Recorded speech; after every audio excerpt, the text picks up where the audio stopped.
Salve, salve, classe contábil paraense. Boa tarde. Eu sou o professor Elton Ramos. Estou aqui como vice-presidente de administração do nosso CRC Pará.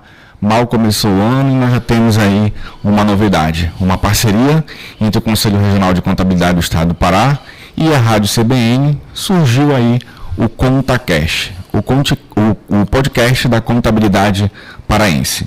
E no tema de hoje, para fazer a nossa estreia, nós vamos estar falando sobre litígio zero, uma novidade aí do governo para mitigar a questão fiscal dos nossos contribuintes. E, logicamente, a gente traz aí pessoas de grande expertise para começar esse nosso projeto com a Rádio CBN. Quero agradecer o espaço aberto pela rádio para a gente estar difundindo e compartilhando conhecimento aqui para a classe contábil paraense e também para os contribuintes e empresários. Agradecer o nosso presidente do CRC Pará, Ian Boar, e todo o nosso corpo diretivo. Então agora eu quero apresentar para vocês o nosso entrevistado, com quem a gente vai fazer o nosso bate-papo sobre esse tema tão relevante para a sociedade, que é o litígio zero. Eu trago aqui o Eduardo Feitosa. O Eduardo, ele é auditor da Receita Federal do Brasil, está como delegado adjunto da Delegacia da Receita Federal do Brasil. Ele é também coordenador regional da equipe de fiscalização previdenciária e também pós-graduado em Direito Tributário pela ENAP. Eduardo, seja bem-vindo. Dê um alô para os nossos telespectadores que seguem a gente aqui no YouTube. Obrigado, professor. Ailton, é um privilégio, é um prazer estar aqui com vocês. A gente agradece essa oportunidade dada pelo CRC Pará, né, juntamente nessa parceria com a Rádio CBN. E nós estamos aqui representando a Receita Federal do Brasil, e especificamente a Delegacia da Receita Federal do Brasil aqui em Belém do Pará, parceira da sociedade paraense, e cuja jurisdição abrange 75 municípios aqui do estado do Pará, 5 agências espalhadas também por essa região da nossa jurisdição. E agora com esse programa novo, né, programa bem recente da Receita Federal, estamos aqui para poder, de alguma forma, ajudar e tirar as dúvidas, né? Estamos aprendendo juntos, que é um programa também recente, que vai, obviamente, ter os seus ajustes, mas estamos aqui para colaborar e agradecemos essa oportunidade. A ideia é essa, né, Eduardo? Eu quero agradecer você ter aceito o convite para a gente estar batendo esse bate-papo aqui, né, e difundindo esse conhecimento dessa informação em relação ao litígio zero. Agora, Eduardo, começando aqui o nosso bate-papo, a gente sabe, né, que a ideia, no final das contas, é zerar também uma carga de processos que existe, né? É também ajudar na questão da arrecadação, e isso é algo muito positivo, porque você resolvendo esse problema, conseguindo, né, trazer essa arrecadação por meio desse litígio zero, você acaba não usando tanto o artifício da dívida pública para financiar os gastos do governo, tendo em vista que o governo acaba financiando os gastos de duas formas, ou por arrecadação de impostos ou por meio de emissão de títulos da dívida pública. Nesse caso, isso vai fazer reduzir a quantidade de títulos que o governo vai emitir de dívida pública e, consequentemente, diminuir a relação dívida-PIB. É algo extremamente positivo, né? E até o mercado olha isso como algo positivo. Então, mas nesse contexto todo, a pergunta que eu faço de início é o seguinte: eu me lembro que até o próprio ministro Fernando Haddad, o atual ministro da Fazenda, ele disse que o litígio zero, no final das contas, não é um novo refis, né? Mas a minha pergunta nesse sentido é a seguinte: então, qual a similaridade e qual a diferença que existe entre o refis e o litígio zero? Pois bem, realmente, como falado pelo nosso ministro, né? Não é um refis. E não é refis por quê? Porque o refis ele é um programa de regularização bem abrangente, bem amplo. O programa Litígio Zero, também chamado de Programa de Redução da Litigiosidade Fiscal, ele é um programa que o prazo para sua realização é um prazo mais curto. O refis, normalmente, tem um prazo mais longo.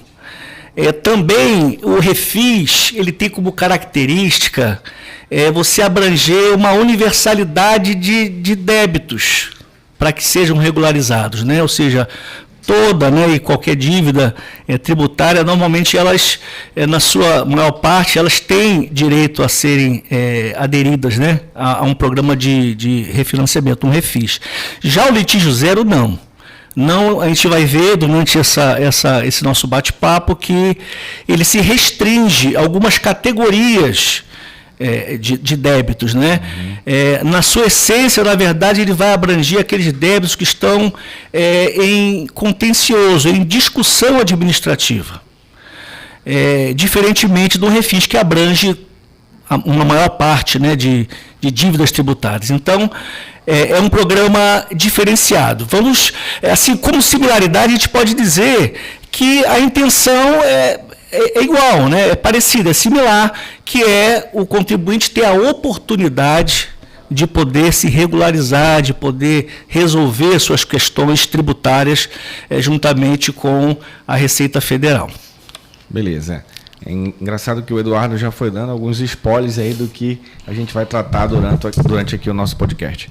Agora, Eduardo, é o seguinte, então, qual o objetivo, qual o sentido desse programa? Então, o objetivo maior é justamente permitir, ao mesmo tempo que a Receita Federal ela possa prover, né, o erário com os recursos advindos, né, dessa regularização fiscal dos contribuintes que aderirem a esse programa, mas ao mesmo tempo também permitir, e é um objetivo social muito importante, permitir que aqueles devedores que têm a boa intenção de se regularizar junto aos órgãos da administração tributária, eles possam fazê-lo com benefícios interessantes, né? E eu já aproveito, Ailton, para dizer assim que esse programa ele é um programa muito interessante do governo, porque ele traz benefícios que nós vamos ir falando aqui, redução, né, da questão das multas, dos juros, inclusive em alguns casos até do próprio tributo, do montante principal. Então ele oportuniza aos contribuintes que eles possam se regularizar, possam estar quites, né, possam estar regulares com a administração tributária. E isso é uma oportunidade única e muito interessante também e principalmente para a sociedade. Importante essa sua colocação. E, Eduardo, quais são as ações do programa, né? Quais, assim, os impactos que ele vai causar, quais são os direcionamentos desse programa para que o contribuinte e a sociedade entendam, principalmente o contador, que vai ajudar, no final das contas, o contribuinte a resolver, a tentar equacionar esse problema que ele tem. Sim, Ailton, até é importante, né, esse programa nosso, essa entrevista, ela é muito voltada para a comunidade contábil, os contadores, e nós contamos com os contadores, contamos com os CRCs, contamos com o CFC, para nos ajudar justamente na divulgação desse programa junto aos contribuintes. E esse programa Litígio Zero, ele está inserido num macro programa, num programa maior do governo, que são as medidas de recuperação fiscal. Então, dentre as medidas que o governo está promovendo para poder suprir as suas necessidades também na cobertura dos déficits, né, orçamentários, esse programa ele é uma das ações do governo, está inserido nesse grande programa. E o programa Litígio Zero ele tem duas vertentes principais. É a vertente de reduzir a grande quantidade de litígios, né, de discussões dentro do contencioso administrativo, seja no âmbito das delegacias de julgamento da Receita Federal ou dos conselhos administrativos de recursos fiscais, o CARF. Então, uma vertente é reduzir essa quantidade de processos em litígio, em contencioso. Só uma pergunta, Eduardo. Você tem esse número assim, de processos que estão em litígio, mais ou menos? Vamos nos limitar, né, à questão aqui do nosso Estado. Hoje nós temos cerca de aproximadamente 3 mil processos que estão nessa situação de contencioso administrativo fiscal. Cerca de 2.500 processos que abrangem as pessoas físicas e 500 processos que abrangem as pessoas jurídicas. Isso nós estamos falando aqui do Estado do Pará. Tá? Então, a intenção desse programa é reduzir, a partir dos benefícios que nós vamos citar a posteriori. E numa outra vertente, Ailton, nós temos também a possibilidade, que é um outro universo, dos contribuintes que querem fazer a autorregularização. Então, se para entender, para o nosso telespectador entender, é uma ação, é um programa que tem 2 ações principais. Uma, a redução do litígio, reduzir o litígio de processos que estão no contencioso administrativo fiscal. E a outra vertente é que os contribuintes possam fazer uma autorregularização. Ou seja, aqueles contribuintes que estão estão sob procedimento fiscal, estão em fiscalização, seja pessoa física, seja pessoa jurídica. Cumprindo determinados requisitos e critérios, eles vão poder também evitar que haja um litígio. Então, esse programa ele tem o caráter de reduzir os litígios já existentes, mas também de evitar novos e futuros litígios, possibilitando que o contribuinte resolva isso durante o procedimento de fiscalização. Além dele ser detectivo, no final das contas ele também é preventivo. Ele também é preventivo. Boa.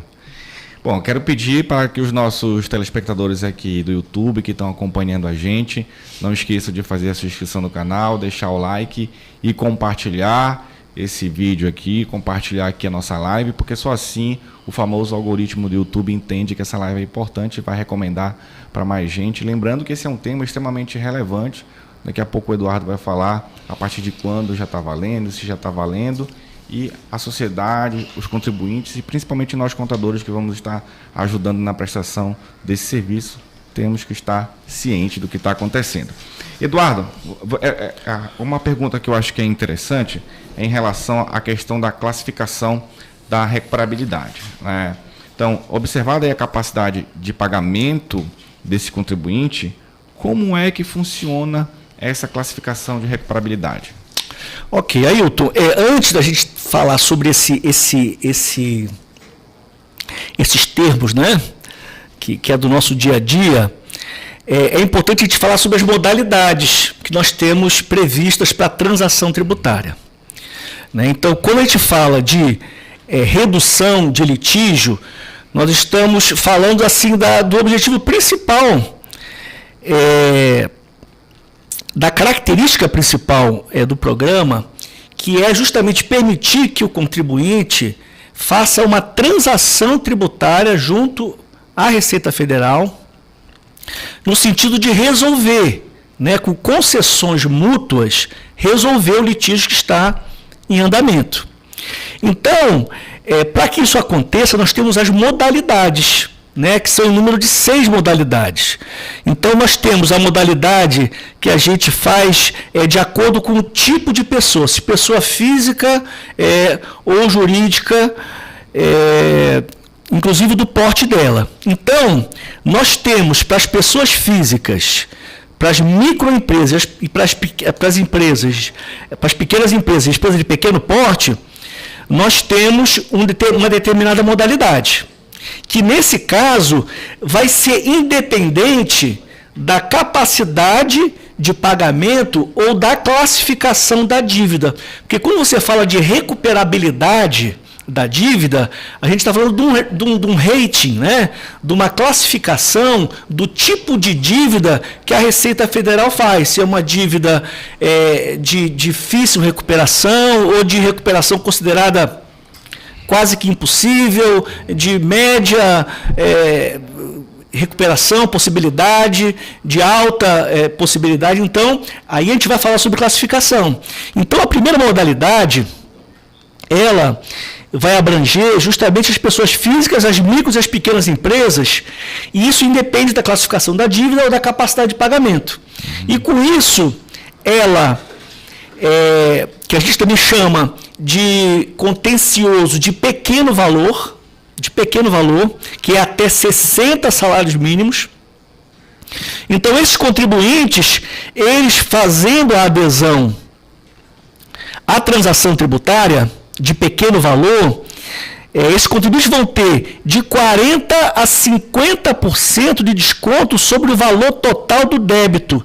E aí, quando eu falo valor total do débito, eu falo não somente de juros e multa, mas inclusive do tributo devido. Isso são contenciosos de pequeno valor.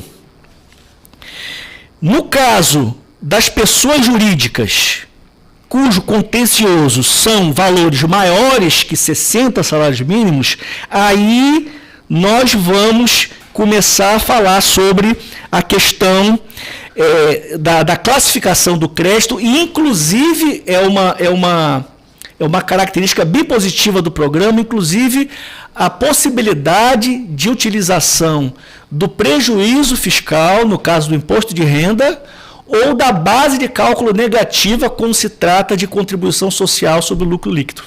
Perfeito. Ok? Tu queres não, pode acrescentar? Eu posso. Pode seguir. Eu posso seguir. Então, vamos ver as perguntas aqui da galera que está acompanhando a gente aqui. Pronto, é um assunto bem novo, né? Bem motivante, né? Então, em relação ao porte, né, e já aproveitando, já a adesão pode ser feita por pessoas físicas ou pessoas jurídicas, de acordo com o crédito que está sendo, que vai ser transacionado, sendo feita a adesão ao programa.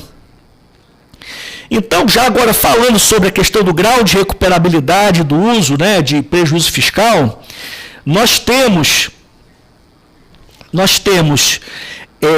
os créditos tributários considerados irrecuperáveis ou de difícil recuperação. É importante frisar também nesse momento, Ailton, a questão da fundamentação legal desse programa. Tá? Quando eu falei sobre as duas vertentes, ou seja, a questão da redução do litígio e a outra vertente, a autorregularização, você vai ter duas fundamentações legais, vai ter duas leis ou atos normativos conexos que vão trabalhar com essas duas vertentes. No caso, como nós estamos falando da transação tributária, nós temos a transação tributária regulamentada por meio da portaria conjunta da Receita Federal e da Procuradoria-Geral da Fazenda Nacional, número 1, que foi agora de 12 de janeiro de 2000. Primeira logo do ano, né? Primeira do ano, já iniciando, né? A primeira portaria conjunta. Então, essa portaria que vai regulamentar. E nos interessa aqui nesse momento, nesse bate-papo, aquilo que está previsto no artigo 10, no artigo 11 e no artigo 13 dessa portaria. Então, quando a gente fala da possibilidade de transação tributária, de créditos tributários irrecuperáveis ou de difícil recuperação, a gente está falando do artigo 10, incisos 1º e 2º da portaria. Ok? E aí, nesse caso, a gente vai trabalhar com aquela pergunta inicial sua, de recuperabilidade. Existe uma classificação, que é uma classificação decrescente de recuperabilidade do crédito. Isso são critérios adotados pela Receita Federal, juntamente com a Procuradoria. Então, nesse rating, você tem decrescente das letras D, C, B e A. Sendo que o rating D, que a gente chama, é justamente os créditos considerados irrecuperáveis. Já no rating C, classificação C, nós temos os créditos considerados de difícil recuperação. No rating B, nós temos os créditos classificados como de média recuperação. E o rating A, por isso que é decrescente, né, da mais difícil recuperação para mais fácil, para mais simples recuperação, em tese, nós temos na classificação de rating A os créditos tributários com alta possibilidade de recuperação.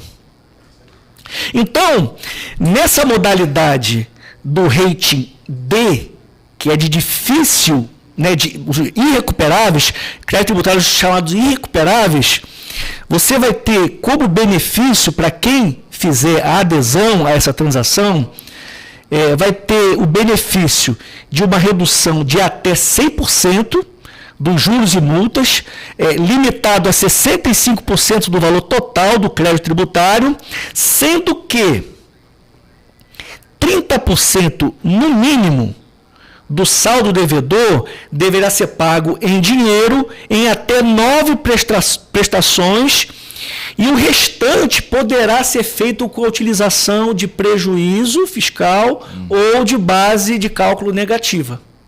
Ok? Uma outra modalidade que é prevista no inciso 2º do artigo 10 são os créditos tributários de alta ou média recuperação, rating A e B. Nesse caso, não tem a redução de juros e multas, mas, por outro lado, é permitido que se utilize 48% no mínimo, né, do saldo devedor sendo pago em dinheiro, sendo que 52% poderá ser utilizado com a utilização de prejuízo fiscal, do saldo, né, de prejuízo fiscal e da base de cálculo negativo. Ok? Ok. Dentro desses rates que você falou, né, desses 4 aí, D, o C, o B e o A, existe um número a nível Brasil, a nível do estado aqui do Pará, relacionado ao quantitativo de contribuintes, né, um percentual ali, onde é que tem a maior fatia, a menor fatia, questão de valores, existe isso? A Receita Federal já fez esse estudo? Está fazendo, né? Uhum. Essas informações ainda estão sendo divulgadas de uma maneira progressiva, né? É tudo muito novo, né? É tudo muito novo, né? Então as informações estão chegando, né? E obviamente que a Receita tem essa informação na questão de valores, né? A nível nacional e também a nível local. Mas as informações serão passadas pela mídia, né? Através da mídia, durante todo esse processo de adesão dos contribuintes ao programa. Legal, legal. Eduardo, você já falou aí em valores, porque o contribuinte gosta de saber de valor, gosta de saber do valor, e o contador também, que é para passar para o contribuinte. Nesse sentido, existe, então, um valor mínimo de prestação? Tá, então é como eu falei, né? Dependendo da modalidade, aquela que vai ser observada a capacidade de pagamento do contribuinte ou o grau de recuperabilidade do crédito, né? A classificação do crédito. Ou, quando não observado, né? No caso das pessoas naturais, no caso das microempresas e empresas de pequeno porte, nós vamos ter assim um mínimo, né, de valor para a prestação que será paga, né? O número de prestações. Então, o valor mínimo que nós temos hoje é R$100 para as pessoas naturais, R$300 para as microempresas e empresas de pequeno porte e R$500 é o valor mínimo para as demais pessoas jurídicas. Ok? Então, esse é o valor mínimo, de acordo com o valor que vai ser feita a transação, o valor mínimo de pagamento da prestação são esses informados agora. Certo, bacana. Já sabemos valores, agora o contribuinte e o contador também gostam de saber dos prazos, né? Então, qual o prazo de adesão aí para o programa e qual o processo, como é que a gente deve seguir para fazer essa adesão, para ajudar o contribuinte ou o contribuinte por si só fazer essa adesão? Prazo e como... Então, prazo e como fazer. E como fazer. Okay. Bom, o prazo já está em vigor, né? O programa já está no ar, já está disponível no site da Receita Federal, no ECAC, né? Que é o nosso atendimento ao contribuinte, de maneira virtual. Já está disponível desde o dia 1º de fevereiro E em relação à ação que vai trabalhar a transação tributária, que é a redução dos processos em litígio em contencioso administrativo, o prazo vai até o dia 31 de março deste ano. Em relação aos contribuintes que querem fazer a autorregularização, ou seja, que estão sob fiscalização e querem fazer a quitação do débito, né, do possível débito, não existe um litígio ainda, né, daquele crédito que ainda vai ser lançado, né, e ele quiser fazer essa autorregularização, o prazo é um pouquinho maior. O prazo também já está disponível desde o dia 1º de fevereiro e irá até o dia 30 de abril desse ano. Importante, Ailton, falar que em relação a essa ação da autorregularização, os contribuintes elegíveis são aqueles que estejam com a fiscalização iniciada, ou seja, a ciência do início da ação fiscal, até o dia 12 de janeiro de 2023. Então, os contribuintes que estejam com fiscalização em andamento. E a gente fala de imposto de renda, pessoa física, falamos de imposto de renda, pessoa jurídica, dos tributos federais, inclusive contribuições previdenciárias,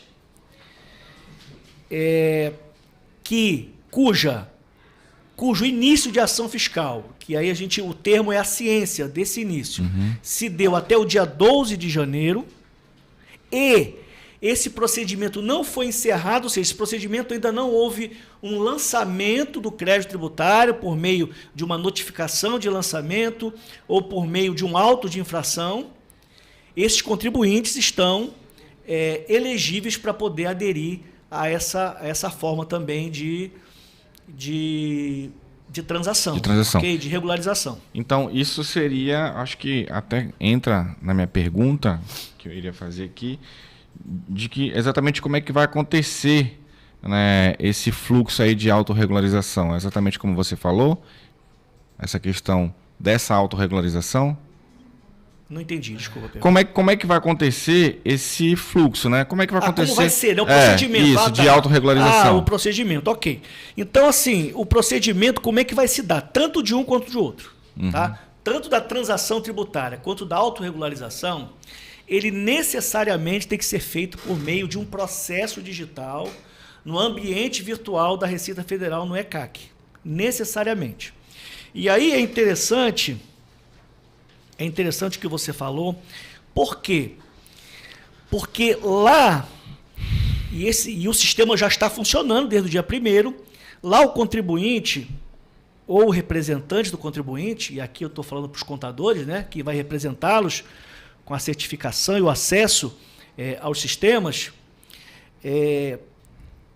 não basta somente também dar início a fazer uma solicitação de uma abertura de um processo digital. No ambiente virtual, e abrindo a página da Receita vai estar muito claro, porque é um programa que está bem específico e bem visível no ambiente, vai ser justamente feito o acesso, né, ao programa por meio das opções disponíveis, que a gente pode passar aqui também, se for alguma pergunta aqui, qual é o passo a passo para a gente aderir. E juntamente com a solicitação de abertura do processo digital, terá que ser feito, no caso da transação tributária, o pagamento da primeira parcela, no caso da primeira prestação, né, da transação.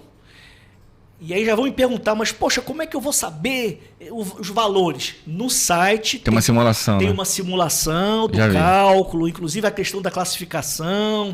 Né? São muitas informações. São. Né? É muita Na coisa. realidade, está todo mundo aprendendo, né? Muita coisa, né? Então, assim, mas juntamente com a abertura do processo, existe um requerimento, um formulário que é o requerimento de adesão, que tem que ser feita juntada nesse processo digital, e também o comprovante de pagamento da primeira prestação, que é por meio de um DARF específico, com um código criado especificamente, é o código 6102 do Importante. DARF, que é o código específico para a transação tributária, para poder esse processo ir adiante e ser feito o deferimento dessa adesão. Importante também já pegar esse ponto, Ailton, para falar aos contadores. No caso da transação que for feita se utilizando de prejuízo fiscal ou de base de cálculo negativa, é necessário uma certificação, uma declaração, um relatório, o nome que se dê, do profissional, do contador, obviamente com o seu registro, né, no CRC, de que aqueles créditos, daqueles saldos, né, que vão ser utilizados são créditos verídicos, declarados à Receita Federal. Perfeito. Né? São créditos consistentes, ok? Então, nos casos da transação de maiores valores, acima de 60 salários mínimos, e cujo contribuinte fizer a opção, porque vai ser a opção do contribuinte ele utilizar esses saldos ou optar por dar uma entrada e fazer o parcelamento do restante. É opcional a utilização desses saldos que porventura existirem, ok? Então, procedimental, né? O procedimento. Abertura de um processo digital junto com o pagamento da primeira prestação, o requerimento, né, da adesão, formulário de requerimento para aderir à transação, e no caso da utilização desses saldos, de uma declaração, de uma certificação feita pelo profissional de contabilidade, pelo contador. Pelo que eu já observei, tem muita informação. Nós que somos contadores, já tivemos que dar uma parada para estudar. Na realidade, parar não, porque o contador não pode parar, né? Está tendo que estudar para, lógico, tentar dirimir isso da melhor forma para o contribuinte. Então, por isso que é importante essa live que está acontecendo, para que a gente possa ajudar nesse processo todo. E tem muita gente aqui já no chat, dando boa tarde aqui, a Natália, a Ariete, o nosso amigo Evaldo Silva, que é professor lá na universidade, falando que muito boa abertura deste canal para a discussão de temas relacionados à classe contábil. Então, o pessoal aqui está movimentando aqui o nosso chat. Bom, como tem muita gente entrando agora, eu sei que você meio que já respondeu isso lá no início, mas vamos tentar fazer um resumo disso aqui, já que tem muita gente até perguntando isso aqui pra gente. No final das contas, quem é que pode aderir ao litígio zero? Sim, então, né, fazendo uma resenha, né, como hoje comumente, né? Um resumo. Um resumo, né? Meus alunos gostam de resumo antes da prova. É verdade. Revisão. Uma revisão. Então, assim, quem pode aderir? Pessoas físicas, né, pessoas naturais, pessoas jurídicas, de acordo com aquelas modalidades que nós falamos, que estão no artigo 10, artigo 11 e artigo 13 da Portaria Conjunta RFB-PGFN número 1 de janeiro de 2023. Então, resumidamente, pessoas físicas, pessoas microempresas e empresas de pequeno porte, elas vão aderir ao que nós chamamos de contencioso de pequenos valores. Ok? E nesse caso independe da capacidade de pagamento ou da classificação do crédito tributário. No caso de se considerar a classificação dos créditos, o artigo 10 vai falar daqueles créditos irrecuperáveis, de difícil recuperação, de média recuperação ou de alta recuperação. É a nossa classificação decrescente DCBA, em que nesses casos poderão, é opcional, ser utilizados os saldos de prejuízo fiscal e base de cálculo negativa com os benefícios que já falamos.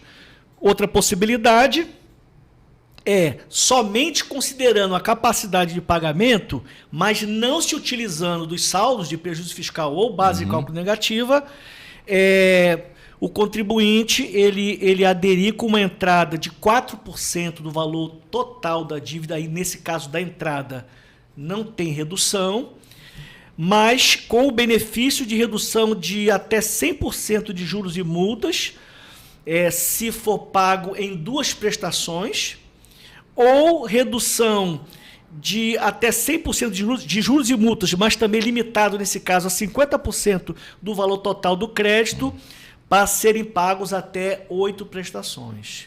Então, assim, eu estou bem enfatizando isso, porque eu acho que isso vai ser as perguntas mais recorrentes, né? Quem pode, quais são as modalidades. E nesses casos, o contribuinte ele vai ter a opção de utilizar os saldos, mas com isso ele vai ter um pagamento maior. Obviamente, né? Se ele está utilizando os saldos, vai ter um pagamento maior. Não utilizando os saldos, ele vai dar uma entrada menor e vai diluir o restante do crédito já reduzido até 100% de juros e multas, em 2 prestações, se ele quiser utilizar até 65% do valor total de crédito, ou até 8 prestações, se utilizar no máximo até 50% do crédito. Ah, bacana. E Eduardo, assim, revisão feita, acho que todo mundo vai tirar 10 agora com essa revisão. Tomara, espero que eu esteja conseguindo passar. Então vai depender muito dessa situação que você falou do fluxo de caixa do contribuinte, né? De como está a situação do fluxo de caixa dele, para ele saber se tem saldo. Se tem saldo, porque ele vai ter um fluxo, vai ter que ter um desembolso maior. Perfeito. Então se ele tem esse desembolso para fazer, senão vai ter que aderir Perfeito. da Aí outra forma. O profissional verificará, né?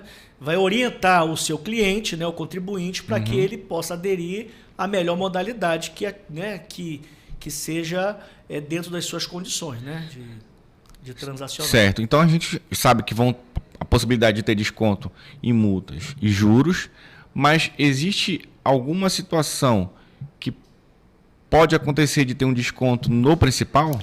Como eu falei anteriormente, o único caso que tem redução do principal, ou seja, inclusive o tributo está incluído, é no caso do contencioso de pequenos valores, que são exclusivos para as pessoas naturais, para as microempresas e para as empresas de pequeno porte. Ok? Perfeito. Aí, nesse caso, a redução é de 40% a 50% de tudo, inclusive do tributo. Perfeito. O pessoal vai gostar de saber disso, né?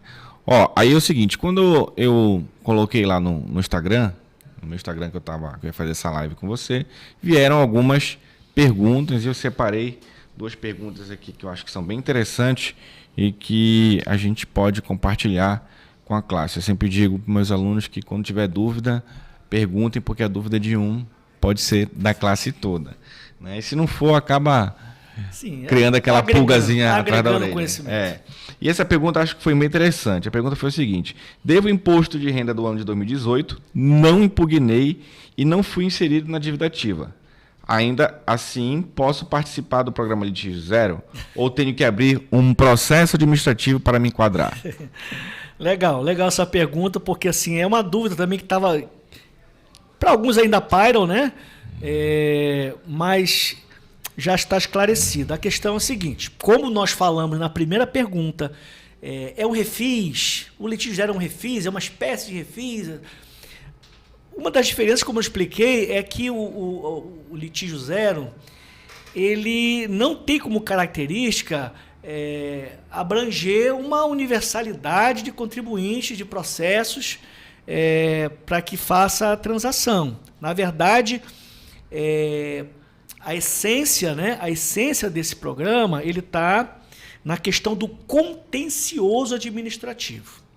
Então, pelo que eu vejo na pergunta do colega, ele não está em contencioso, porque o contencioso ele se inicia quando existe uma impugnação, né, de algum crédito, né, que foi constituído. Então o contribuinte ele faz a impugnação, e essa impugnação ela vai ser direcionada à delegacia de julgamento.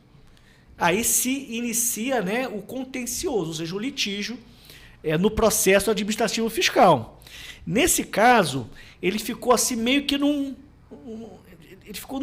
meio termo. Porque no limbo. Ele foi no limbo. Eu não queria usar essa palavra, mas já usando. Ele ficou no limbo. Por quê? Porque ele não impugnou, Mas, ao mesmo tempo, porque o processo de inscrição em dívida também ele tem uma duração, né? Ele tem uma morosidade, tem um tempo, um lapso, esse crédito não foi inscrito em dívida ativa. Então, assim, a orientação é que, se o contribuinte ele quiser aderir a esse programa, ele vai ter que entrar num litígio, entrar num contencioso, né? Para que ele passe a ser objeto de uma redução desse litígio, desse contencioso. Não é o caso dele ainda. Interessante. Bom, aí tem outra pergunta aqui, ó. Gostaria de entender o seguinte: a empresa possui uma dívida alta e a redução vai ser de acordo com o seu grau de recuperabilidade. Como saber qual o grau para passar para a empresa? Acho que você até tinha comentado, né? E se tem como fazer uma simulação. Porque ao iniciar o processo no ECAC, que já desistirei do processo administrativo de contestação. Acho que é isso. Muito legal, muito boa pergunta. Inclusive, a gente vai até pegar uma outra informação em relação a essa pergunta. Os contribuintes elegíveis, né, vamos chamar assim de elegíveis, são aqueles que estão aptos, né, a fazer a adesão, eles vão receber na sua caixa postal. Interessante lembrar, né, que para poder aderir tem que ter o DTE, né, que é o domicílio tributário eleito, né? Acho que já começaram a receber essas mensagens, né? Muito provavelmente. Porque alguns já vieram conversar comigo. Recebi uma mensagem aqui. Pronto, muito provavelmente. Então, essa classificação, que é a questão da capacidade de pagamento e do tipo da classificação do crédito, os contribuintes vão receber na sua caixa postal. Aí alguém vai perguntar, né? Aquele aluno esperto, né? Então, aquele profissional que está atento vai perguntar, sim, mas e se eu não concordar, né, com essa classificação? Porque essa classificação, se entrar em muita profundidade, ela tem critérios, né?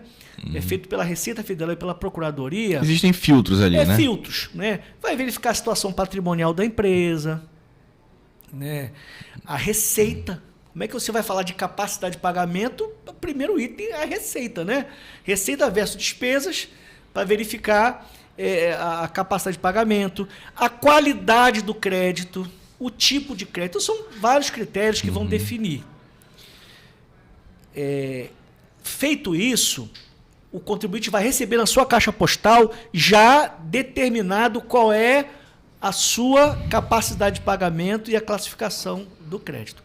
Ele não concordando, qual vai ser o caminho, qual é a orientação, o que ele precisa fazer? Ele vai ter que entrar no site da Procuradoria Geral da Fazenda Nacional, naquele portal Regularize, e vai questionar, vai impugnar, vai contestar aquela classificação de pagamento, capacidade de pagamento que ele recebeu, obviamente com os elementos probatórios, né? Inclusive, a portaria ela até permite que na adesão já seja juntado uma informação sobre a situação patrimonial da empresa.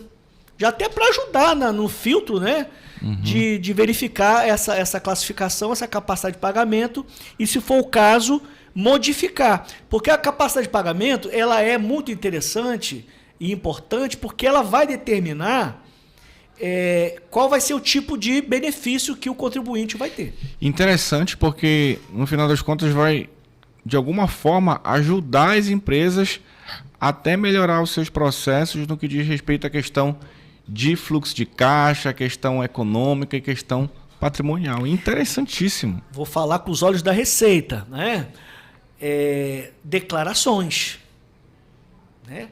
As declarações prestadas, as informações de declaração prestada pelo contribuinte acerca da sua situação econômico-fiscal, da sua situação contábil, ela é determinante, né? Então, é um incentivo a justamente os processos de trabalho relacionados à atividade fiscal do profissional de contabilidade e da própria empresa, eles estejam de acordo com a nossa legislação, para que possa ser feito uma classificação correta, né? Ajustada de acordo com aquilo que foi informado.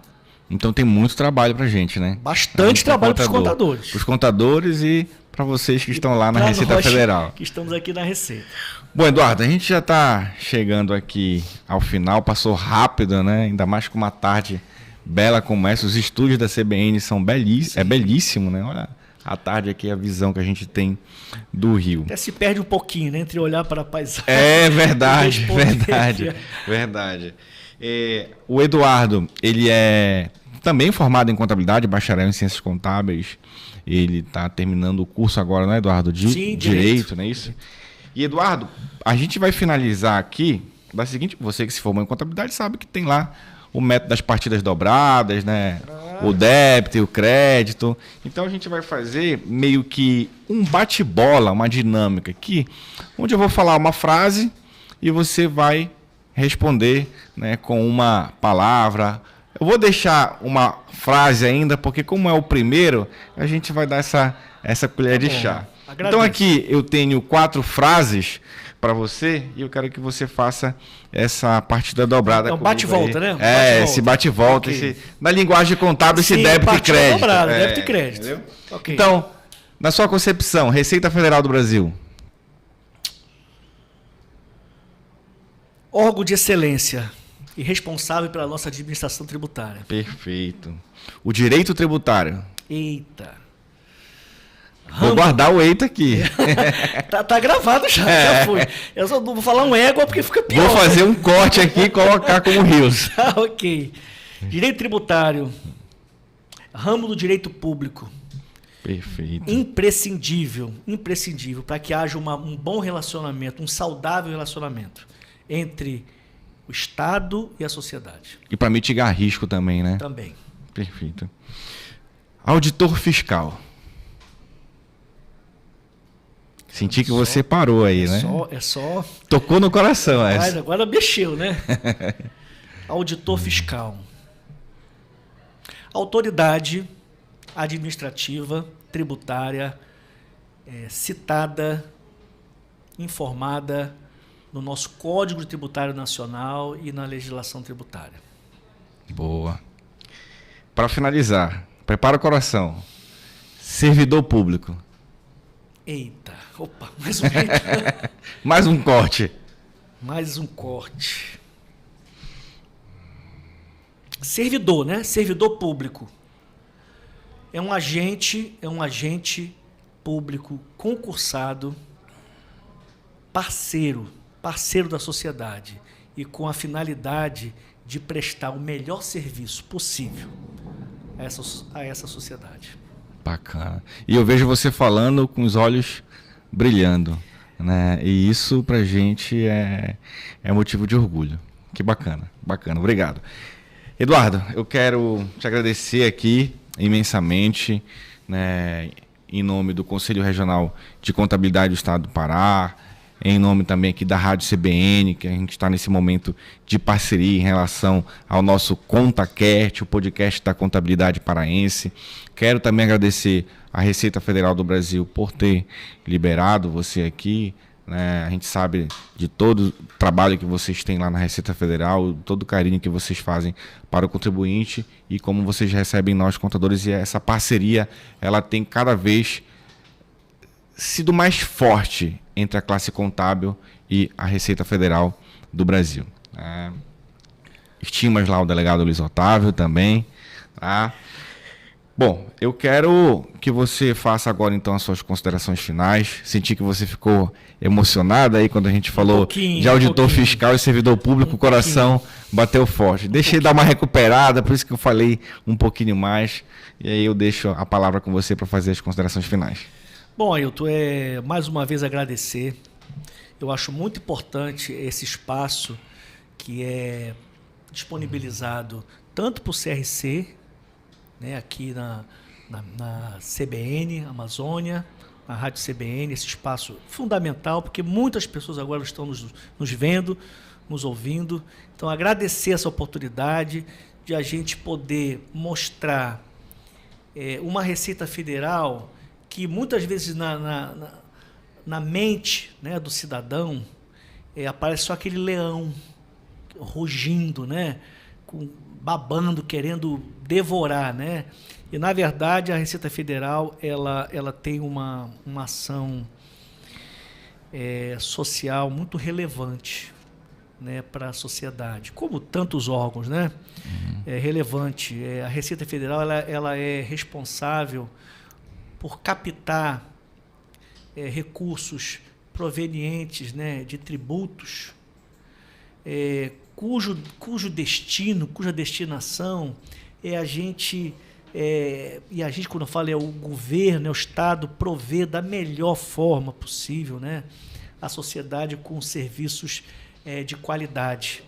Então, nós que trabalhamos na Receita Federal, nós temos sempre isso em mente, de nos esforçarmos, né, em tentar não ser um mero, né, ou simplesmente um arrecadador voraz de tributos, mas realmente fazer uma parceria com a sociedade, com os órgãos co-irmãos, para que a gente possa principalmente promover a justiça fiscal, que é tão necessária aqui no país. E especificamente nós aqui de Belém do Pará, né, representando aqui a nossa Delegacia da Receita Federal em Belém, com uma atribuição imensa, né, a nossa superintendência aqui também, da 2ª Região Fiscal. Então, nós somos muito gratos por esse momento. Assim, ficou muita coisa ainda para se falar, né?